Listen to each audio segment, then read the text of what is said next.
Hi Coach! May maliit akong restaurant at madalas tinatanong ng mga customers ko kung pwede ba silang magbayad ng cashless. Naalala ko kasi dati na may sinabi kang pwedeng gamitin ng Loadmana QR code para sa payments. Totoo ba yun? Yes, Angelo.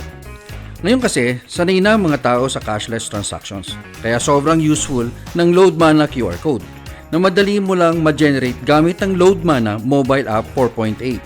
Sige, tuturuan kita step by step. Step 1. Open mo yung Loadmana mobile app mo. Then, step 2. Hanapin mo yung QR button sa gitna. Sa baba ng app, i-click mo ito. Step 3. Click the Generate My QR button. May makikita kang 2 options dito. First, receive funds via QR code. Ito ay exclusively for Mana Wallet to Mana Wallet transfers. Take note, walang transaction fees, kaya perfect for fellow Loadmana users.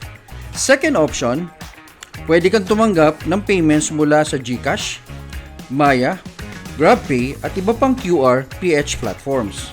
Take note lang, may 2% transaction fee sa lahat ng payments through this option. Kapag i-click mo ang OK, magge-generate na yung QR code, pwede mo na itong i-print at i-display sa restaurant mo para gamitin ng customers mo. Wow! Ang dali lang pala.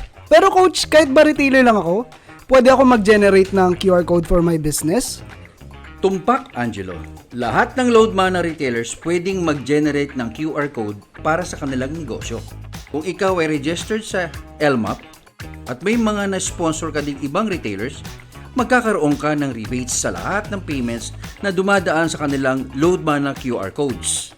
Example, kung sa restaurant mo nakadisplay yung Loadmana QR code at dyan nagbabayad ang customers mo, may rebates akong matatanggap bilang sponsor mo.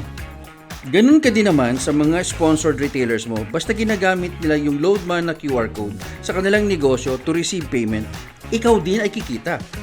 Wow! Ang ganda pala ng Loadmana, Coach! Ang daming benefits! Sige, tuturo ko ito sa lahat ng mga retailers ko. Salamat, Coach! At salamat din, Loadmana!